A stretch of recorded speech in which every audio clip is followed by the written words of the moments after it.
Joe Ceci. I live in Inglewood, just about a kilometer and a half from here, and I'm excited to be here at the new Central Library because it's a wonderful, wonderful gathering place for this community.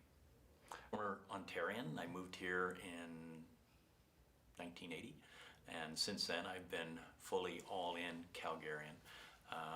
For a while I worked as a community social worker in three different places here in town. And then in 1995 I ran for city council and was elected, and I served 5 terms on Calgary City Council and stepped down in 2010. And then I started working for Momentum Community Economic Development as the public policy manager, and together with many people in this community, we worked to eliminate payday lending in Alberta. That was one of Momentum's goals, and in partnership with many activists across Alberta, we were able to achieve that. When I got elected as an NDP MLA for Calgary Fort in 2015. And since then, I've been the Minister of Finance and the President of Treasury Board, working hard to make life more affordable for Albertans and to keep the quality of life high for all Albertans.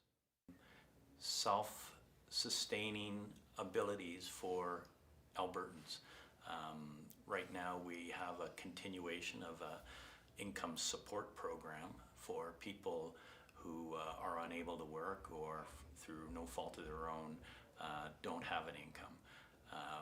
Alberta, if we were to move towards a basic income, it would provide a lot more support and dignity to individuals who now have to qualify for so many things. It would also mean the streamlining of delivery services. There's great hopes that it would mean a rationalizing of the programs and services, so there'd be kind of like a bank account for a person would get recharged on a monthly basis, and they wouldn't have to qualify for so many other things. So it would mean a person's ability to probably have a lot more dignity in their life, not have to tell their story over and over and over again, and it would mean that government and citizens would have a better relationship, I think, ultimately. It probably would mean higher support levels, financial levels. It might mean we could dedicate better services to individuals to help them address more of the issues that they have in their life, because there'd be less of a concern about the financial side and qualifying and keeping records. And yeah, I mean, there's accountability for sure. It's not like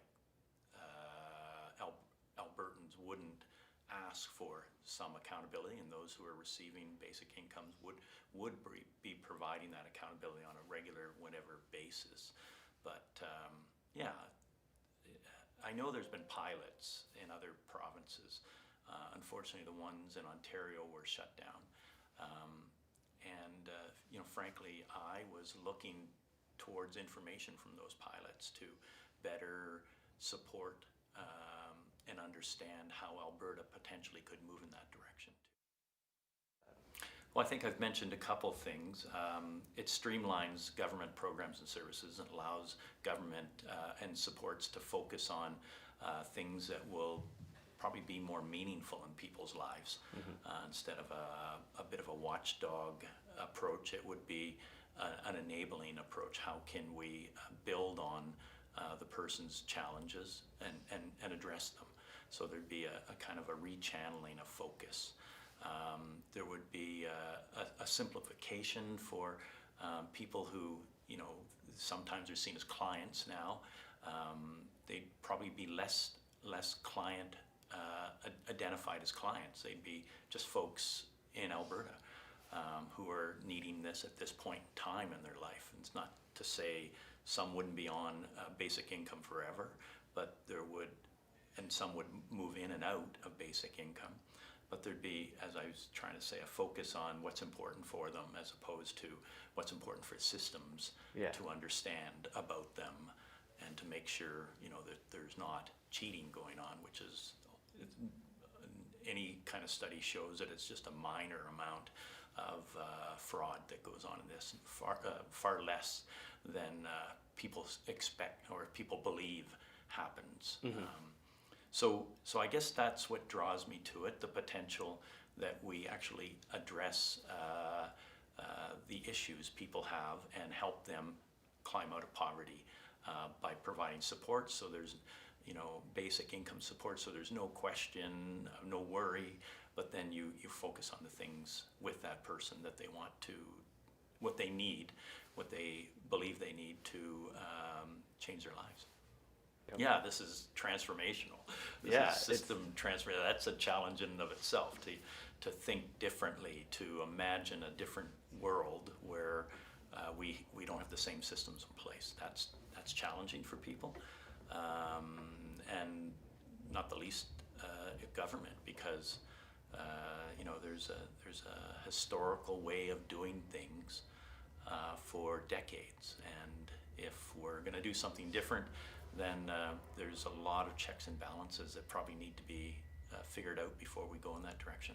Looking back to 2017 when I last addressed this issue, I would say the advice is the same. You know, build relationships as advocates, press in respectful ways, and work from the ground up, so that a broader and bigger group of people understand the issues and are aligned to trying to make change together.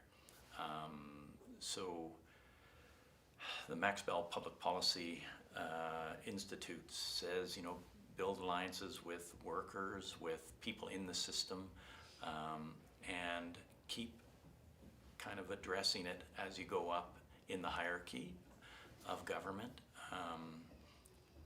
and cost benefits is always, you know, important for government officials to understand. Is there, how much of a cost is here? How much of a benefit is driven as a result of changing the way things are delivered?